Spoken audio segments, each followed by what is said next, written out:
Hey everyone, here's another research conversation with Jeremy Lent. He's the author of The Patterning Instinct and most recently, The Web of Meaning. We start out talking about his own search for meaning and some excruciating experiences he had that drove him to search for some kind of narrative that could help him find his way through this crucible period that he was in. And during that time, he determined that the only way he was really going to live his life or make it through this and continue living his life was to find something that was truly meaningful, that he really believed in, not just something he accepted that someone else had told him. So he was reading everything he could find and really searching and seeking and following through on some things he had started earlier in his life. And he found a lot of things that meant a lot to him, but he couldn't quite find one book that integrated it all, so to speak, all these different traditions from different parts of the world. So he ended up writing that book. And then another book. It's all sort of part of the same project, and that's what he's offering to us with his books, is this kind of integrated story, more like a cognitive history. He looks at the cognitive patterns that have developed over time that we find differently according to kind of our cognitive trajectory. So you can see how that relates, and it's a different angle on this idea of cognition as waymaking or as navigation. We also talk about dichotomy, of course, and how to think in a different way than a dualistic way. We've had all these patterns that are so dualistic in our science and philosophy and even in our spirituality, and we're trying to get past them now or look at them from a better or wider angle. And Jeremy's comments were really helpful here to me for that reason, because he talks about polarity and how in his study of various traditions of Taoism and other scientific studies, he started to realize that polarity is not the same thing as dualism. And this helps us to see things that look like opposites from a different angle, more as parts of the same whole. And through this conversation, we talk about how patterns are more important than the things themselves, which is something I wrote about relative to the hippocampus and that I've thought about a lot. And I think a lot of people are thinking about this idea of focusing on patterns rather than on something static like an object or a thing. So he shares some really interesting ideas about that. And one thing I remember that has stayed with me is he talks about how the best thing we can do after we've made sense of something, or after we've made way, so to speak, is to let it go, to accept the next experience and see where the patterns overlap, but realize that it might slightly shift the answer we just found. We might need to make sense of it in a slightly different way. So I love this idea because it doesn't mean that making sense of something is wrong or that there's not a right answer, but it does mean that we have to kind of always dance and realize this dynamism, this ongoing process, which speaks to the dynamical systems or complex systems view of the world. I posted this conversation for New Year's because it's quite regenerating, and I hope you find something in it that helps regenerate you in a way, or help you see something from a slightly different angle as you start this year. I also wish you a happy new year, and thanks for listening. Thanks to Jeremy for talking to me. And yeah, enjoy.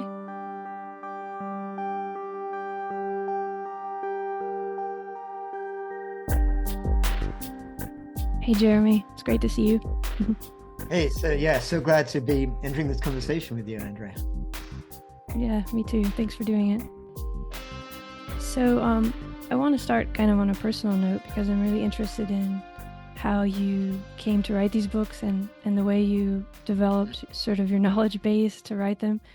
And I know, I know a little bit about you. I kind of wonder, I guess, first question is, were you an early sort of seeker? Were you looking for something different? It's interesting because the answer is sort of both yes and no in a way. Because during my teens, I was absolutely a seeker, and I was completely, even from my early teens onward, I was just rejecting the whole sort of world I was brought up in Northwest London, in the suburbs where I lived. I just knew there was something so much bigger. And I was an undergraduate student at Cambridge, and I totally rejected the whole ivory tower thing along with that. And I was living in a squat with anarchists from Italy and stuff. And I felt myself to be really a rebel looking for something else. But then my life took an unexpected turn because I, I left England as part of that. I just wanted to, it just seemed like this kind of place stuck in the past. I grew up in a particular niche in England. I grew up in a Jewish family, which in England is different from Jewish sort of minority in the US, in the sense that from a young child onward, I got taught to really keep a low profile, as if we were sort of there on sufferance and should be grateful, like other people from that same generation of my parents were ones who died in concentration camps or whatever in Europe. So there was a sense like just keep a low profile. And I hated that. I just wanted to shed all of that.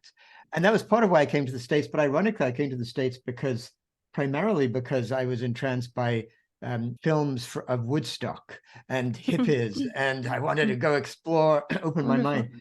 But then I met somebody who became my first wife. She passed away some years back now, but she had been a hippie, and she traveled all over South America. And to me, it was like iconic. This is the stuff that's going to open my mind.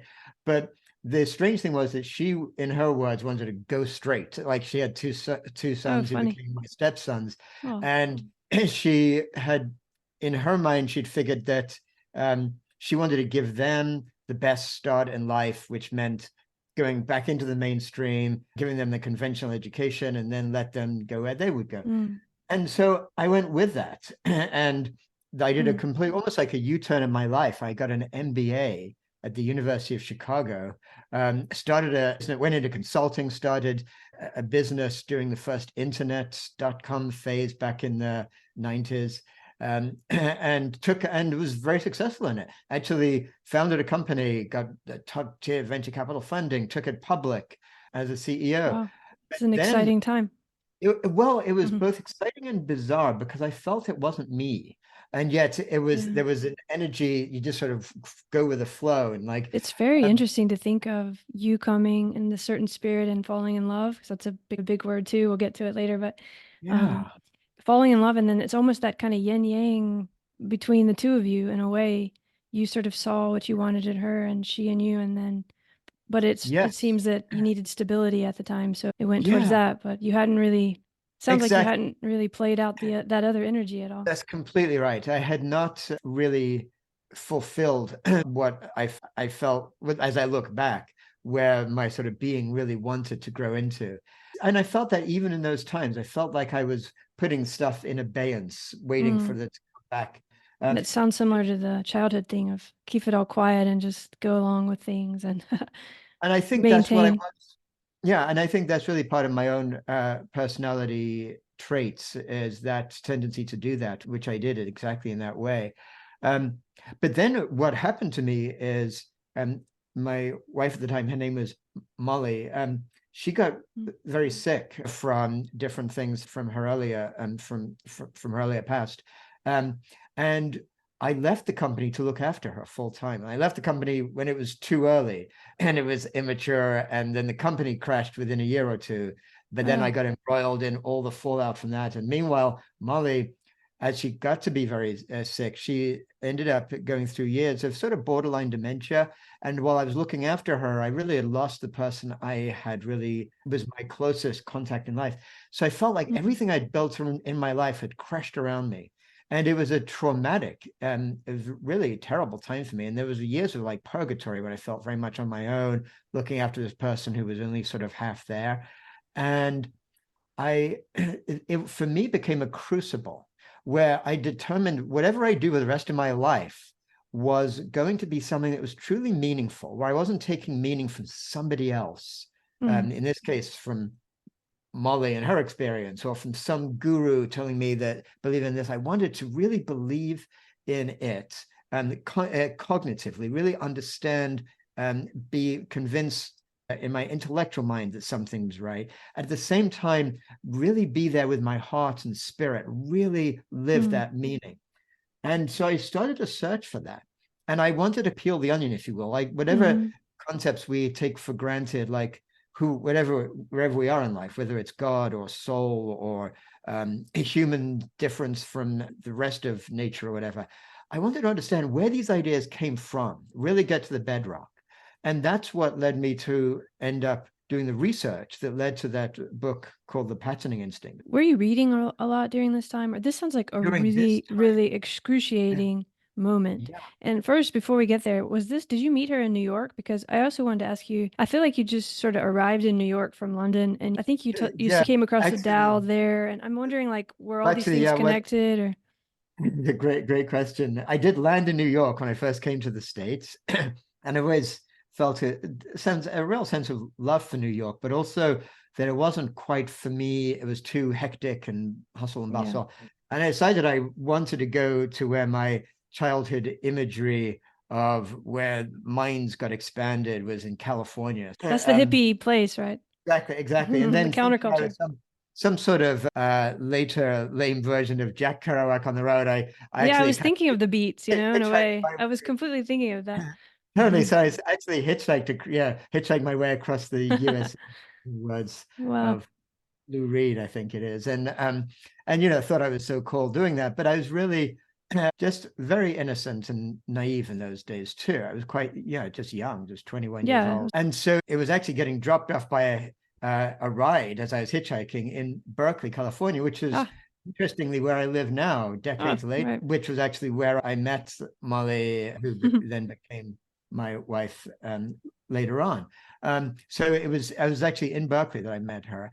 But so to answer your question, during that really difficult period of these years of purgatory, yes, basically, other than caring for Molly, my primary time, my days were spent reading and reading, just absolutely voraciously. Mm, And that's and because when in that early seeking time in my teens, I really had never come across other spiritual traditions or any kind of deep wisdom tradition, like from East Asia or whatever. mm-hmm. So I didn't really know what I was looking for. And then over the years I was doing business, I barely read a book for years. The most I was too busy, and I'd read business articles and magazines, but that was about it. Oh And gosh. then I suddenly just dove in, and I'd read a book and it would raise questions. And what I was trying to do, really wanted to understand things. So if a book was convincing on one critique or one particular perspective, I would then look for the best book I could find that was on the other side of that.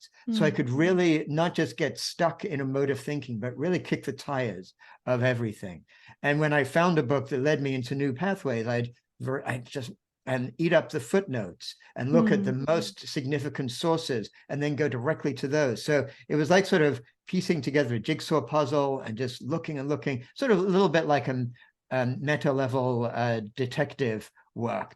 So it took me from ideas like in modern philosophy, if you will, to history, and then ancient history, and then cognitive science, and then cognitive anthropology, and then evolutionary biology, and then understanding like different sort of cosmologies of systems thinking versus reductionism. And that was just a really rich time for me in that research.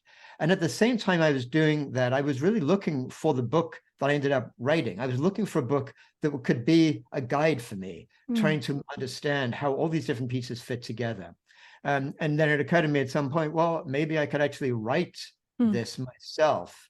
And so my own notes for myself became notes for a book.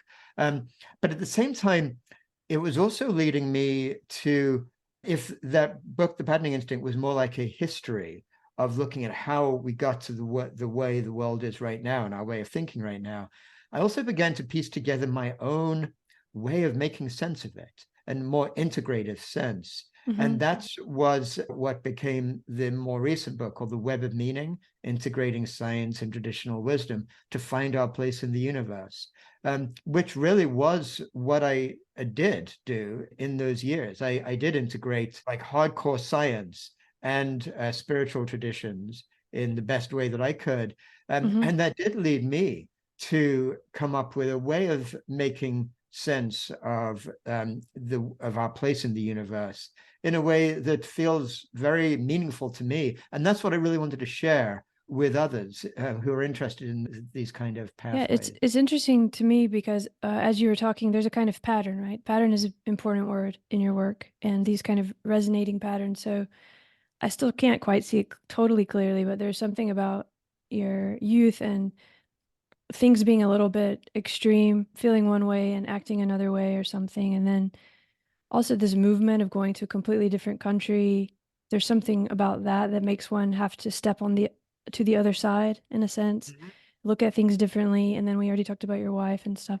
So it's interesting to me that you were already looking at science and spirituality because I guess, we'll get to it in your books, both of them, but especially the last one you're really integrating all of these things that we've thought of as dichotomies as, you're either scientific or you're spiritual.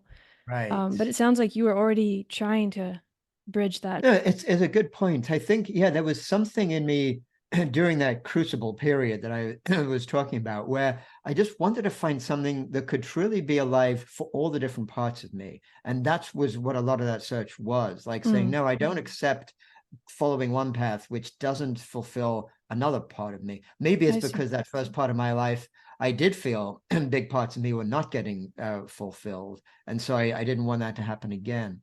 And Yeah. to So you your wanted to open the space so it could all be okay there. exactly, exactly. I wanted every part of me to feel it had a place in my own way of experiencing life.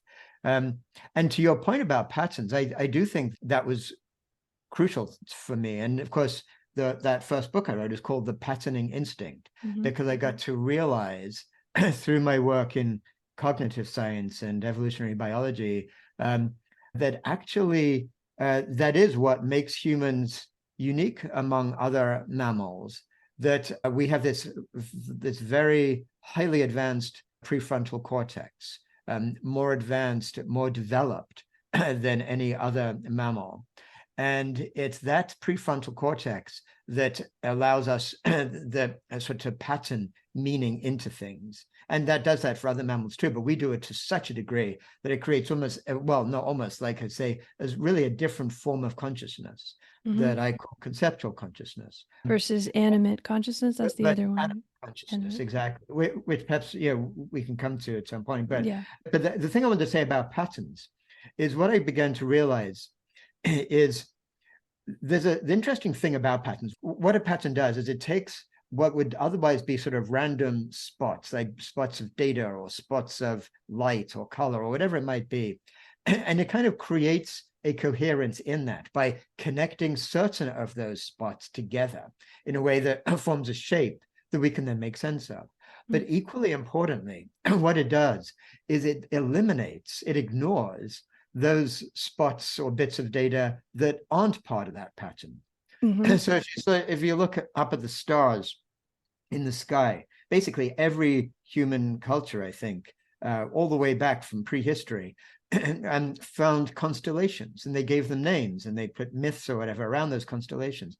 But when you think about what a constellation does, it says these stars are important, maybe they're a bit brighter or whatever, and the other ones you stop seeing.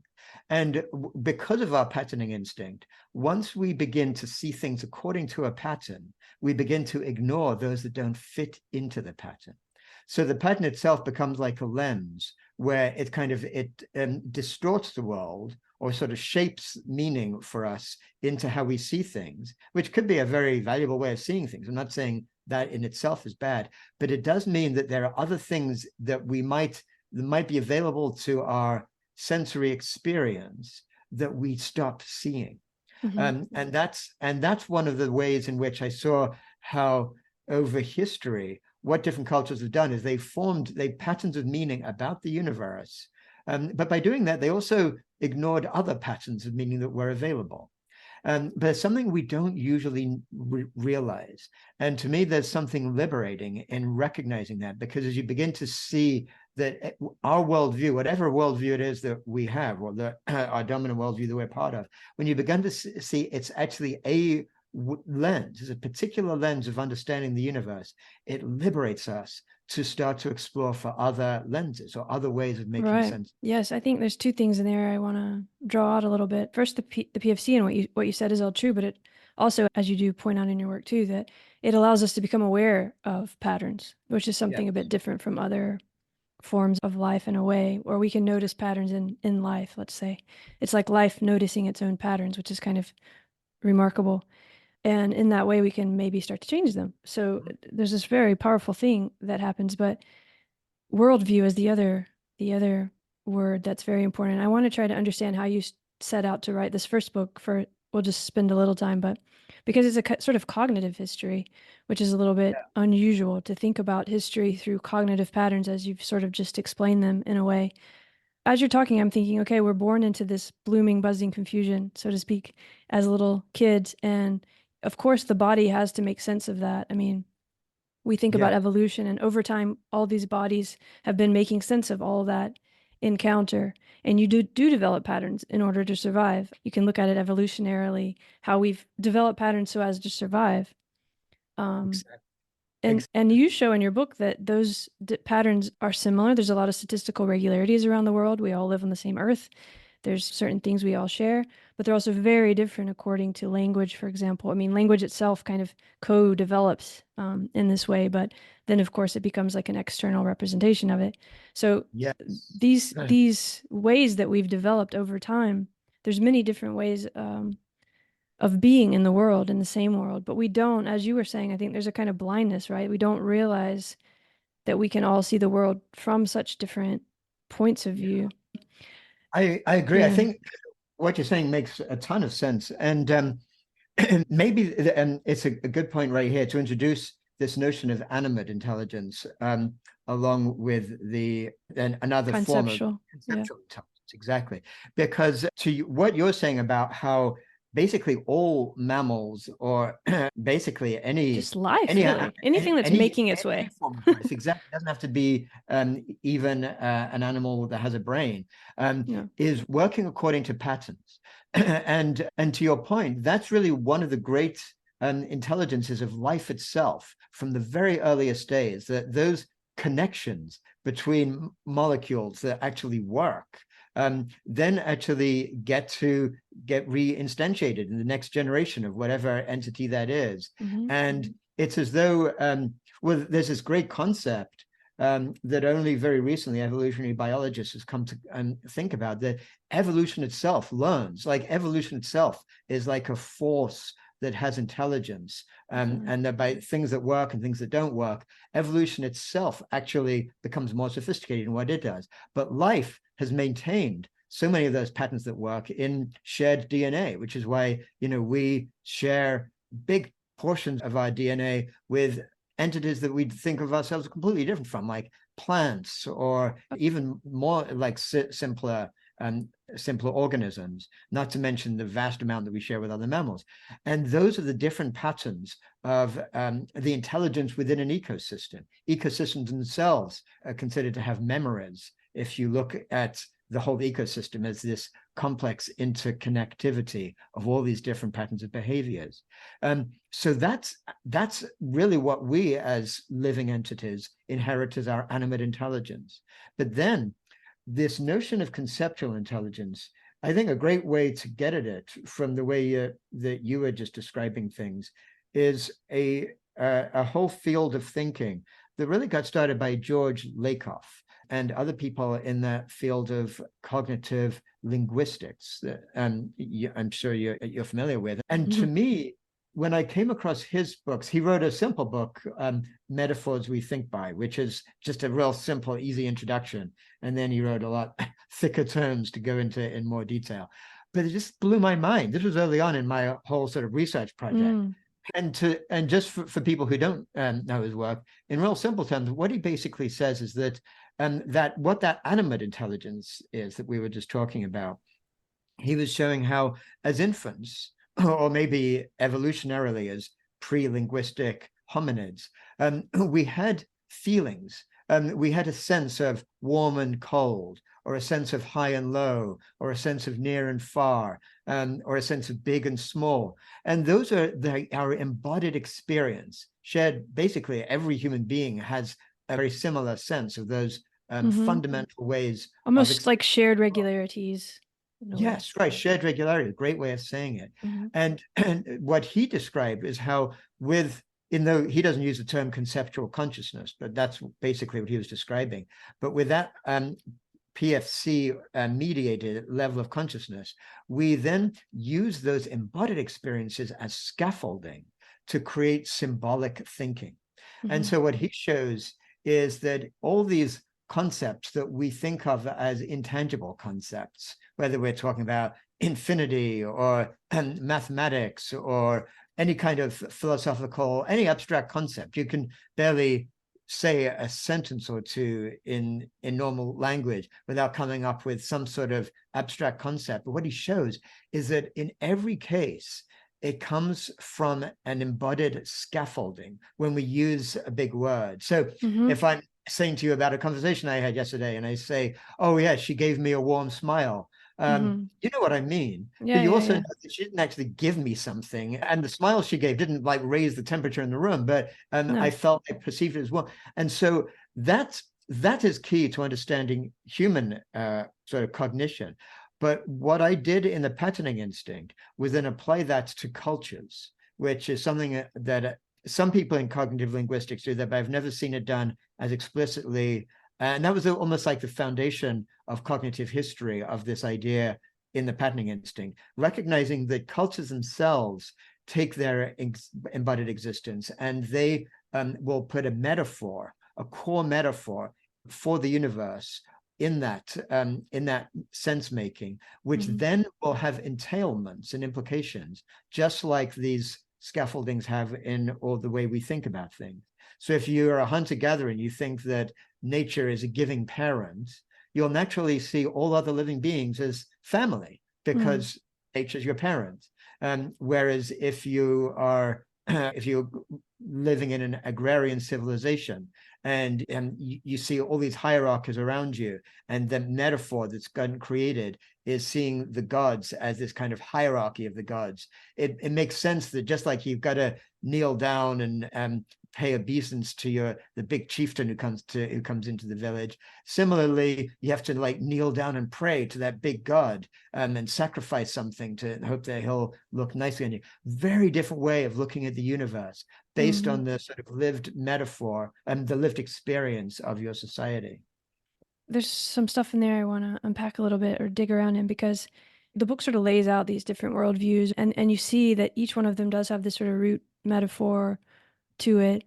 And just by showing that, it kind of shows, well, okay, obviously there's some teleology here, or some search for meaning, not teleology like a final purpose, but I think you use the word more like a search for purpose or meaning, not necessarily a final one at all. Just there's some way in which the survival of whatever culture is benefited by feeling like they have meaning or purpose. Yes, I think that's true. And I think that, and really that's what I mean by that title, the patterning instinct. My kind of thesis, I guess, if you will, is that that's highly developed prefrontal cortex. It didn't develop in order to find meaning. It developed in order to optimize people's lives in a highly complex social environment that hominids found themselves in after the Great Rift Valley split, as we evolved over millions of years away from our primate shared ancestors. So it didn't evolve because we were trying to find meaning. No. But what evolved in us was this instinct to make sense out of complex things around us. And those who did that most successfully, the ones who were most successful in those hominid communities. But that kept going, that instinct. So basically, that's the instinct that drives us to find meaning. And when we find meaning in things, it makes us feel good. There's a sort of a sense of satisfaction that we get. And we feel at home and we feel secure when we sense that what we're doing has coherence and there's meaning to it. And that's why people are so willing to like latch onto a sense of meaning that they inherit from their culture, or maybe they find through their own path. And whatever it is, if it might be believing in a particular god, or it might be have a whole set of rituals around that really compromise other elements of their life, but they're ready to just do that because it gives them that sense of being at home in the universe in a way that they can feel. It's definitely an embodied experience. Do you think that the resonance itself is a kind of meaning in terms of just this process, and you do describe it in a kind of systems thinking approach. So there's this sort of spiraling or looping. It's not really a loop, it doesn't come back to where it started, but there's this movement in which the way that we're patterning and aligning with the world and making sense of it, surviving, that somehow that way, that itself, the resonance of that, it felt like to me you were saying that is the meaning. Like an animal would sort of have this sense of animate meaning, not conceptual meaning, in the sense of wanting to continue those patterns in a certain way. And then if you sort of scale that up through external representation and into concepts of language, we're sort of still doing the same thing. Just like we might develop patterns with our family that are very meaningful, but we're not necessarily thinking about them, but we want to keep those. And if we break them, or if something happens to them, it's a loss of meaning for us. Yes, I agree with you. And in the book, The Web of Meaning, I end up kind of defining meaning, in fact. And I thought a lot about this because it's not a term, well, it's a term that when people do define it, it's usually fits within the worldview of wherever they're defining it from. Mm-hmm. And so it actually is not a term that is easy and is clear to define. And I ended up seeing meaning itself as a function of connectedness. It's an emergent phenomenon, in fact, just like life itself is an emergent phenomenon, or consciousness is an emergent phenomenon. Basically, it's something, and for people not familiar with systems thinking or whatever, basically we can think of an emergent phenomenon as something that arises from a very, very complex set of interconnections in a self-organized system, that from that deep complexity, a certain new level arises that actually can sometimes look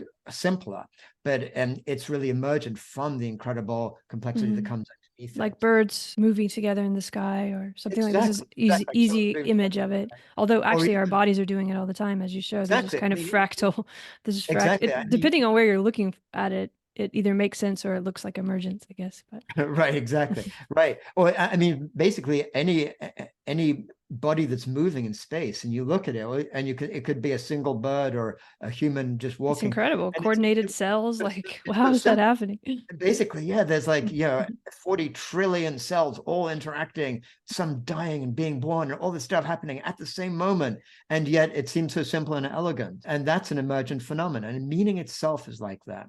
And so we can see meaning as almost like the network of relationships that we perceive, because meaning in that sense only arises, we have to create the meaning, because we have to be part of this set of relationships where we are perceiving something and making sense of it.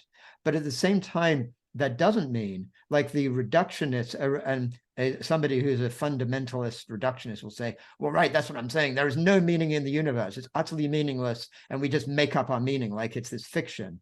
And I would disagree with that. I'd say this is the whole point, is that there is no, that's one of these false dichotomies between what is just objective out there and what is subjective. That actually the reality is that we are always engaged in enacting our consciousness. We are engaged in enacting life. We are engaged in enacting meaning in a way that there is no separation between the subject and the object in that sense. And meaning is very much like that. And so what you're saying makes sense in the sense that we could, to think of non-human mammals who have a prefrontal cortex, they're making a ton of meaning out of things. Yeah, there's meaning to animals' lives, but it's not conceptual. You could just think of it as this resonance. You talk about music a lot in the books, and yes, there's something about the kind of harmony, or these words that you use, I think that applies to all levels of mind or intelligence.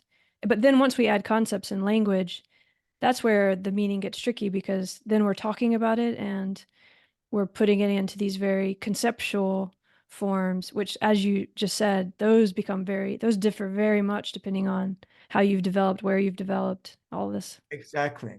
Yeah, exactly. And so yeah, those do very much differentiate. And I do absolutely agree with you that we should see elements like meaning or consciousness or any of these in terms of the spectrum. And having said that, that spectrum is not necessarily a linear spectrum. It's not Mm. like, I mean, there are certain jumps that happen, and evolutionary terms, the jump that happens, say when animals develop a nervous system in evolutionary biology. There's a certain jump that happens when warm-blooded mammals evolve, and there's a jump that happens when humans evolve. So in each case, there are kind of jumps in that level of consciousness or meaning making that takes place, but that doesn't mean that there is one point at which there is and isn't, but it's very much a spectrum. Right. Yeah. And this linear thing, I think, is really hard to get out of. I don't know exactly how to get into this. You were already talking a little bit about the paradox and this kind of dichotomy and so on, but thinking of it cognitively, like you sort of tell a cognitive history, and then we're thinking now about mind being almost just life, continuous with life in the universe, developing in different ways. But why does it get so tricky at some point that we start to only talk about it as if it's mental or only conceptual? What is Yeah. it why do we forget this whole animate? Why do they Right. become two things? Why isn't it seen as a continuity rather than, oh, we were animate and now we're conceptual? It's not like that. We're always both. Yeah. But yeah, how have you sort of dealt with that? Well, I think, yeah, you're asking a crucial question. And I think what's important to understand is that distinction itself is a function of a particular worldview, which is Yeah. basically the modernist worldview that developed really in early modern Europe around the time of the scientific revolution. And until then, there there was in the Western tradition a dualistic split that was a precursor of that modern worldview, which itself is very different from other worldviews. So if you look at East Asian worldview, they don't see that distinction that to us it seems so obvious between mind and body, whatever. Well, they might now because Hmm. the dominant worldview has infiltrated other cultures so powerfully now Yeah. for many generations. But if you look at traditional Chinese thought, absolutely, they just simply don't see that distinction. And actually, when they tried to essentialize what is there that's different between humans and other mammals, they actually didn't look at the conceptual animate split. They actually looked at a split of morality. They actually viewed Hmm. humans are different than other animals because we Hmm. sort of have a moral compass around what we do. And so that's just really interesting to see how you could look at that in a completely different way. And of course, indigenous cultures around the world never saw that split. They saw incredible intelligence all around them. But the split, in my view, began with dualistic thought, which can be traced all the way back to even before Plato. Hmm. But that's a little bit hazy, like Hmm. Proto-Indo-European thought and things like that. But the first obvious kind of spokesperson for dualism was Plato. And he did Hmm. a great job of putting out a cosmology that was a dualistic cosmology, where Hmm. basically you had this eternal truth in some other domain and the world itself, this pale imitation of trying to be that perfect goodness. And along with that split universe, he saw a split human being. He saw basically a soul that connected us to divinity and a body that the soul was imprisoned in. And Hmm. the basically the soul being in the body was like the death of the soul. So when the body died, it freed the soul to go back to that perfection, and that led to a very much rejection of the body and of worldly stuff, as if the mind itself and that abstract prefrontal cortex mediated conceptual consciousness was what connected us with divinity. So reason became divine, and that led to a rejection of bodily experience, very different from what was happening in East Asia at the time with the rise of Taoism and Hmm. Confucianism. I Um, have to push at you on this though, because as I was reading your book, first of all, I wonder it seems like mostly you're interested in Chinese thought. So I wonder if that's true and where that came from. But also, as you point out in the book, there's still this proclivity to put things in twos. If it's Juve or Vuve, the two, like yin yang, oh, but then you talk Wu, about the Wu, two Wu Wei, Juve. Yu Wei, Yeah. right? There's always Yes, two, Wu right? Wei, I mean, I yes, think right, part of me is trying to say yes, there's a way yeah, in which, just as the prefrontal cortex, as we were saying, allows us to become aware of our patterns, there is something about yes, oppositioning things that Yeah. actually is helpful and that we always Right. do, but we start to take it as Yes. reality somehow. And that's the Yeah. tricky thing. How do we Yeah. understand that's a tool and there's Mhm. never just two? Like you could actually turn from any one and find in systems thinking, for example, numerous nodes and other twos, right? So every Mhm. one has like a multitude of twos, but Yes. still No, we I, think of it in I this hear you. dualistic term. And this is a really interesting concept, actually. And again, something as I was researching this, I thought about this myself a lot. And there's an important distinction to be made between between polarity and duality. And Okay. so when we look at, say, traditional Taoist or traditional Chinese thought, like you say, absolutely, they look at yin and yang, and yin is more like the sort of dark or the wet or the more mysterious, and yang is the bigger and maybe brighter and drier, whatever. So they make all these distinctions between yin and yang. So you say, oh, well, isn't that like Plato making distinction between perfection and the worldly, or good and bad, or and what I became convinced by, and a lot of different Chinese scholars have shown this, is there's a different quality. When you look at a polarity, you recognize that the two opposites actually need each other to complete the whole. And it's Mm-hmm. not like one is good or one is bad, but that is actually very much the way the world works. And we see that in magnetism. You have Yeah, a plus and a minus. sure. And you see you have a North Pole and the South Pole. That doesn't mean the North Pole is good and the South Pole is bad. Right. And you can't have a North Pole without a South Pole, because they're by definition, they create each other Mm-hmm. in creating that whole.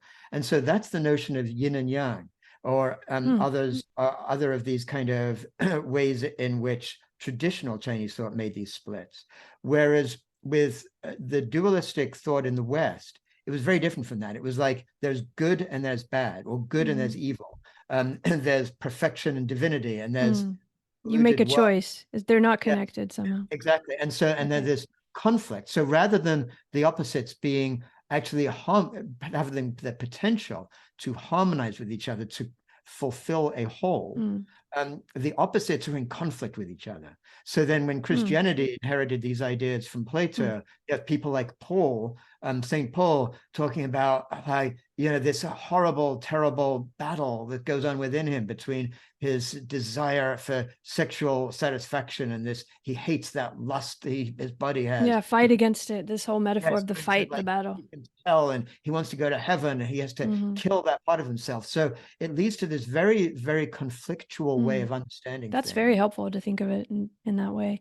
But it still is a little confusing because with the Juve and Wu Wei, Vuve, it's Wu like Wei. flow. Vuve is kind of flow, right? It's kind of this graceful, effortless Yes. presence. And then you have the other one, which is action, Yu Wei. purposeful action. Yeah. And they Purposeful do act. seem to be different, like contrasting, but Yes, I yeah. agree with you.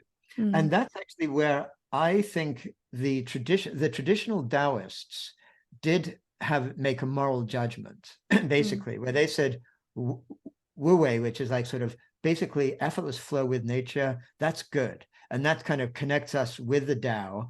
And that's what other animals have naturally. But the humans, basically, they looked at what we're calling in this conversation conceptual consciousness, that pre-PFC mediated consciousness. They called that Yu-Wei thinking, like purposive action, saying, I want to achieve this. And they said, that's what civilization did. It took us away from the Tao and it's kind of bad. And what we want to do, the whole point of life, is to shed that and go back to Wu-Wei. That was kind of traditional Taoist thought. One of the reasons why I kind of fell in love with Neo-Confucian thought, More like 9th century or is it basically about, well, yeah, about 10th 11th or century, but actually all the way to the 15th century in terms of our Western timeline. But it was the Song Dynasty, like around 1000 AD kind of thing, was when it's at its peak. And what they did, they thought they were actually rejecting Taoism and Buddhism, which had become very, very powerful parts of Chinese culture. And they thought they were going back to Confucianism. and which is why they're called by the West Neo-Confucians, but they actually call themselves the School of the Tao, because they were trying to understand the Tao from a new perspective. But what they actually did, ironically, is they did this incredible integration of all three of these traditions into a comprehensive meaning-making ontology, which to me was so incredibly powerful because of its close alignment with what modern systems thinking has to say. But what's important about Neo-Confucian thought is that they almost like they went beyond that Taoist rejection of purposive thinking of Yue, and they came up with a way of looking at how humans can experience life that is really truly integrative. That it's almost like the Confucian part of that tradition was the one that said it's actually good to use your mind in that sort of more human way, and we can celebrate that, and society and morals and all these things are actually a good thing. And so they found a way of integrating that with the more traditional Taoist understanding of things. And they would focus a lot on that sense of embodied knowledge.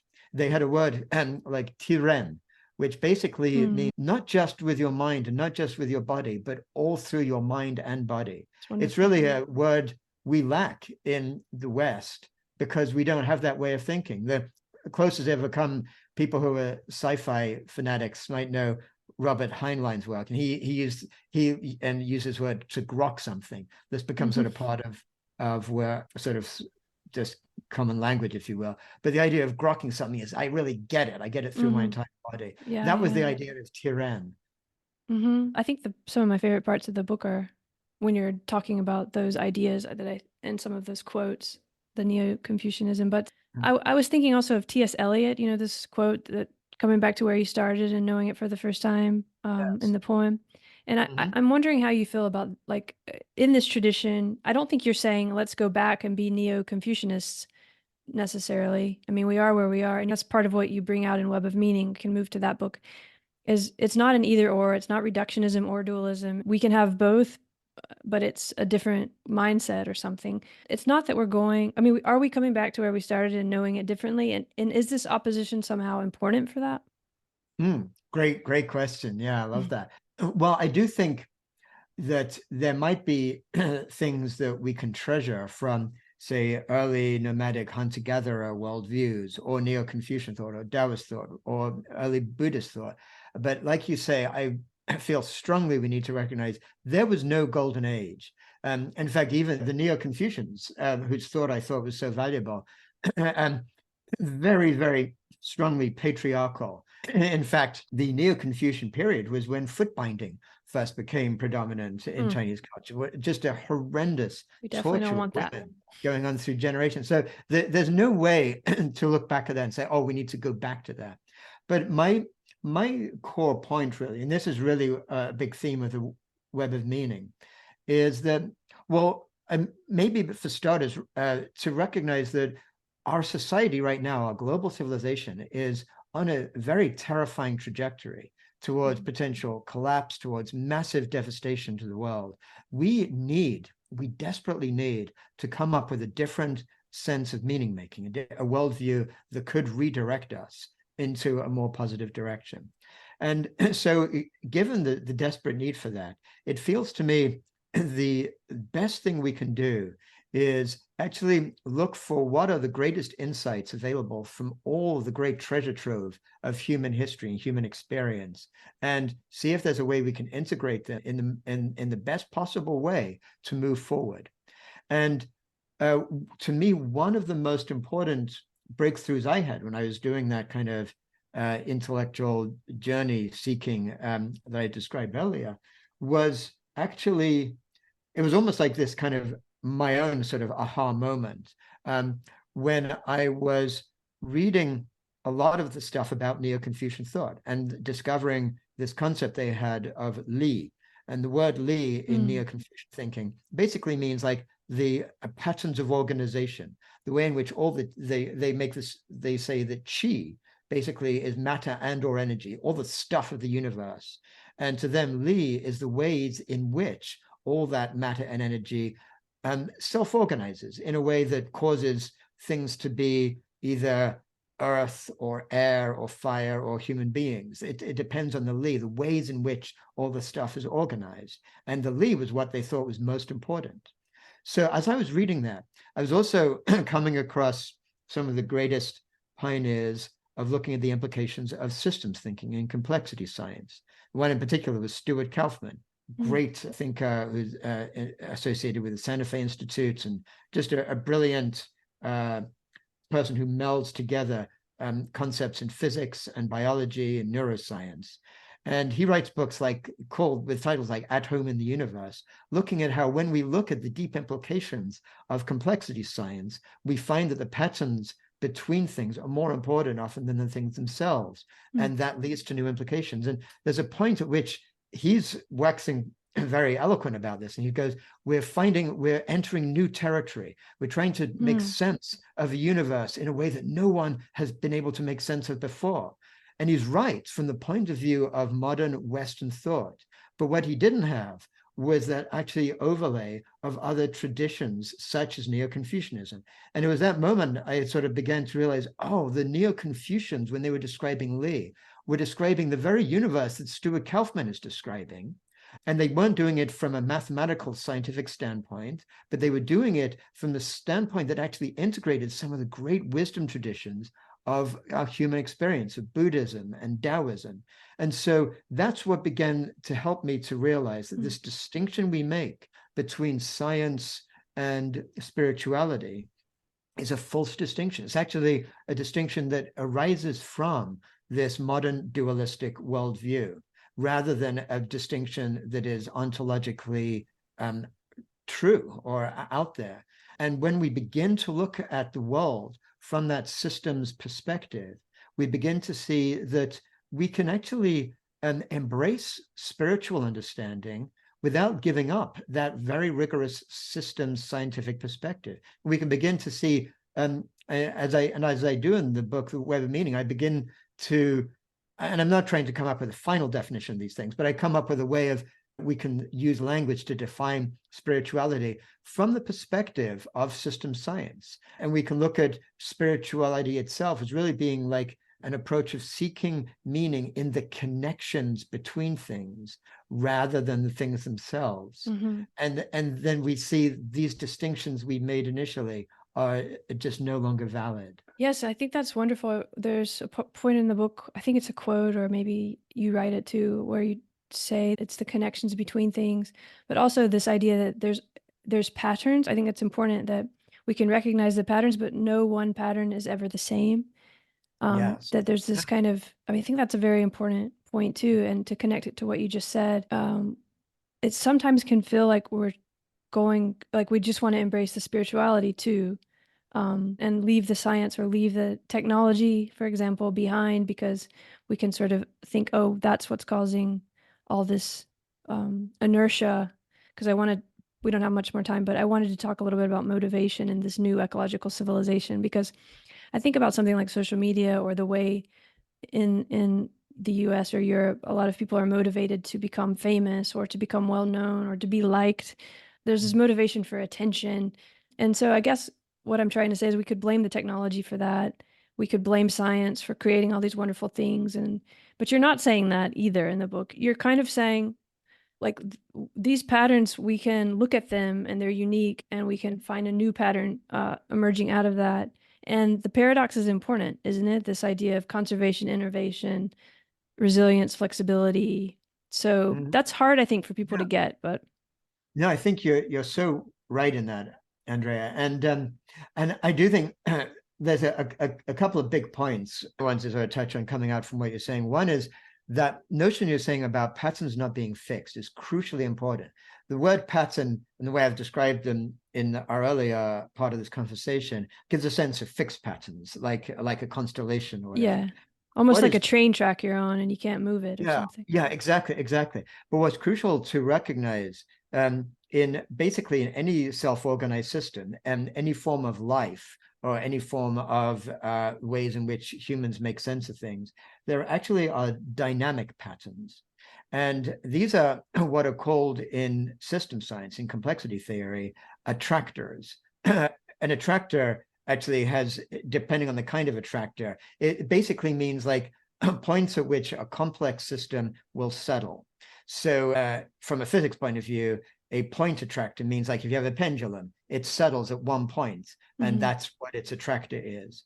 But when physicists started to apply their thinking to complex things of life, like ocean waves or any kind of living forms or how they work, they called them strange attractors, because as they sort of began to pattern them out, they realized they never stayed in one place. There was like a pattern that would always be moving, but always be roughly within some sort of set of parameters. Like a simple way of understanding what they call a strange attractor is a candle flame. Like you can look at a flame of a candle, and it's always changing, but it's not suddenly going to go into a blowtorch, and until you blow on it, it's not going to go out. It's going to stay relatively stable as long as the inputs allow it to. Or similarly, if you turn on a tap and look at the pattern the water makes before it goes down the drain, it's always changing once again, but it's kind of roughly predictable. So they call that a strange attractor. I came up with the term natural attractor, because to me, they're not strange at all. They're only strange if you actually are looking for those linearities. The thing that's strange is that are not natural attractors. So, but it's those dynamic patterns that is actually how life works. And once we embrace that, it does help us to move from a fixed way of making sense of things to really opening up to this kind of unfolding set of patterns of the universe, and recognizing our very way, anytime we make sense of something, the best thing we can do is then, having made sense of it, to let that go and accept the next experience that might slightly shift the way of making sense of it. Doesn't mean we throw out what we just made sense of. It just means it can be continually adapting and moving, which is a way of understanding the Buddhist notion of no self, which again is sometimes in my view, mistranslated, as basically being no self, as if the Buddhists are saying there is no such thing as self. The very idea of self is a delusion.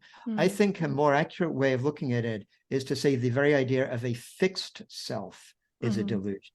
And what we tend to do as human beings is say, okay, this is a self, this is who I am, this is what I am, and that's fixed. And then dukkha or suffering arises when that is shifted at all. But once we embrace that called into question or threatened and all that. Exactly. But once we embrace that sense that actually our very sense of self is a natural attractor, always moving, always shifting with life, always opening and closing, always adapting, then it kind of allows us to be much more open to what we're not necessarily expecting. That's a wonderful point, and I think it's so crucial, and it's kind of what you're gifting with a web of meaning, but it's so subtle, because we do come out of an inertia, and it is hard not to think of everything as solid and static and the self. And we didn't really get into it too much, but you sort of talk about the I and the self. And I guess maybe that's also a way in which these contrasts, instead of seeing them as only one and two, it reminds me of Varela's paper, Francisco Varela. You talk a bit about Santiago theory, I think, and Maturana, but he has this paper called Not One, Not Two. And it really is that. It's not one and not two, but there's some way in which contrast awakens us, in the same sense of the PFC letting us become aware of ourselves. But then we can shift what a self is. It doesn't even have to be confined to the body, as you kind of show. There's a way in which you can start resonating with patterns that are beyond the body. And as you were talking, another point I think is very important for people to understand is you're very sure to say that there's no separation. We're not like sitting in a space as humans. We are all part of an ongoing movement or pattern. So anytime anything shifts in your body or anywhere, it's shifting everywhere. That's part of the systems thinking too. So in that way, we kind of have access to change ourselves and our patterns. No, I think that is so true, Andrea. And what you're saying leads on to a very, very important point that I think, maybe we can begin to close on, but I think it's so important to explore this in some depth, is recognizing that exactly what you're describing, recognizing that our own identity is deeply interconnected with everything else. It leads to a realization that when we're looking at what's going on in our global unfolding and what our civilization is doing, everything from climate breakdown, ecological destruction, incredible injustice and inequities from around the world among different people, we realize we're not separate from that either.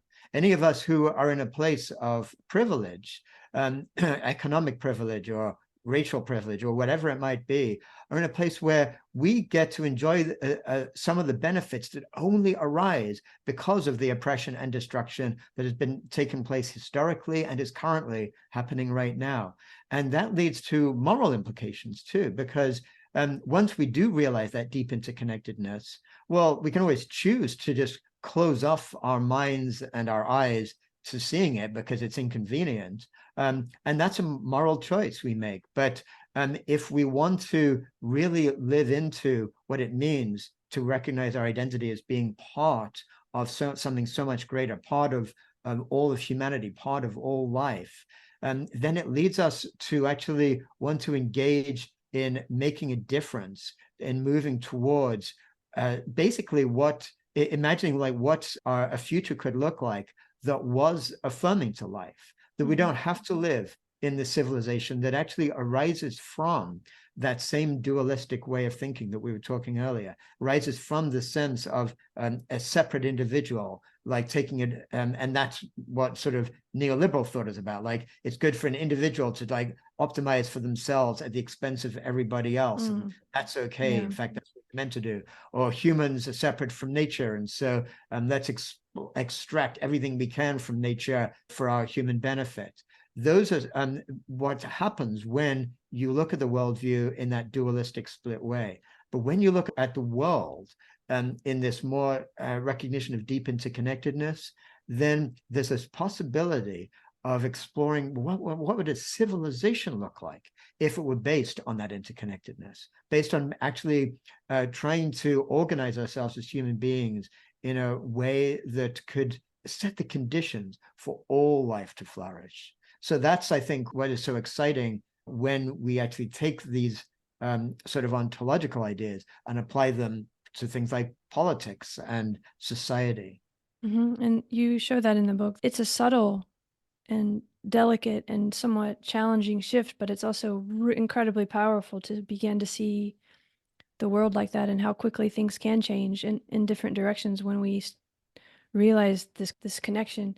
But just to close, I do want to ask, as you were talking, I was thinking, it's really hard to hold the space of the paradox. I keep coming back to that, or because you see somebody, for example, in media who seems to have gotten to where they are through that worldview that you just described of being the selfish gene. And then people think, oh, that's the only way, and that must be the way, because it's very hard to understand that it's not exactly how it looks from this position, and there's many different ways to see it. The systems view kind of opens the space and shows us, oh, just because it looks like it worked doesn't mean it did work. Also, as you show in your book, what is it working towards? Is that really what we want to choose? Because that's part of this acceptance of the worldview that you point out too, that we just assume that's the thing we want because everyone else wants it. We don't even question it. So I think to try to just close it out and really get to this ecological civilization, you talk a lot about cooperation and competition, and we're not trying to squelch capitalism and just completely like reject all of this stuff. We're trying to embrace it and open the space around it. And dance is a kind of way you talk about it so that we can start to see how to change these patterns and see them differently. It's in a way a cognitive shift, to go back to that. So maybe, I don't know if you could just talk a little bit about that just to close, of how you understand opening this space. I think it's the concept of integration that you really come to. Yeah, I think so. And I think that what it has a lot to do with is really that, if you will, like the sort of search for true happiness in our lives, that we realize that as human beings, one of the things that we always are driven for, and basically, and something we share with other mammals, so I shouldn't make that distinction as human beings, but we want to feel better in our lives. We want to feel good. We want to feel happy. In Buddhist thought, they use the word dukkha to describe that sense of being dissatisfied with something and always wanting something more. And not being fulfilled by anything that we have right now. And something to recognize is that our modern consumer culture, if you will, has taken that very notion of that Buddhist dukkha and weaponized it, if you will, like to recognizing that companies, corporations, sort of capitalism itself thrives on everybody feeling dissatisfied. Mm-hmm. Because if you're dissatisfied, you want to need to work harder to buy more and to gain more status. So that, just to your point, so you can be better known on whatever, on Instagram or TikTok, or and then be wealthier and more powerful. And you see, and no matter where you are on it, you always want that next stage. And it's something that some social psychologists have a great name for it. They call it the hedonic treadmill. Mm-hmm. That once you're on that treadmill, no matter how fast, just like a rat on a wheel, no matter how fast you go, the treadmill forces you to go even faster and faster. And this is, I think, one of the great learnings that we can get from a deeper look at our own identities, a deeper exploration of that, is realizing that true happiness does not come from those kind of hedonic attainments. And in fact, Aristotle made this great distinction, which is interesting because some people might think I'm rejecting a traditional Greek thought, but I was talking about Plato.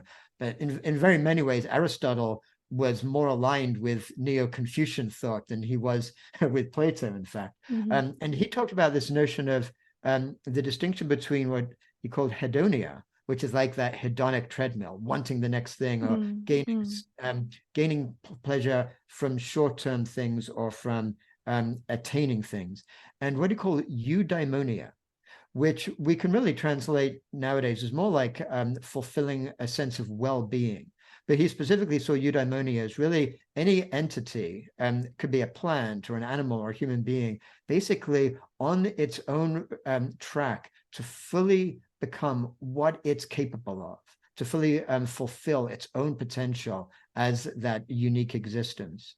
And that's very, very different from gaining the sort of hedonic attainments, because in eudaimonia, we get this ability to really look into what is it that is truly what I, as a unique human being and as evolved human being, what is it that I actually want in life? And when you come from that place, it will lead you to a very different path in the choices you make than when you get sort of sucked into that hedonic treadmill way of thinking. That's so good, because that goes back to that idea that every pattern is unique. And so if we think of each human as a pattern, which we are patterns of activity, and they're each unique, and it's not about fitting in the way that we've gotten stuck. I mean, it's just a little bit sad the way we've kind of gotten stuck in trying to get each other's attention and getting kind of stuck in trying to get likes or whatever. But what you're saying there, it's like, step back. That's okay. Think of it as kind of interesting, a game. I don't know. But actually, you're a unique pattern. And I think it's the question you ask, like, what is the sacred, precious strand that you'll weave into the web or something? It's kind of the ending of the book in a way.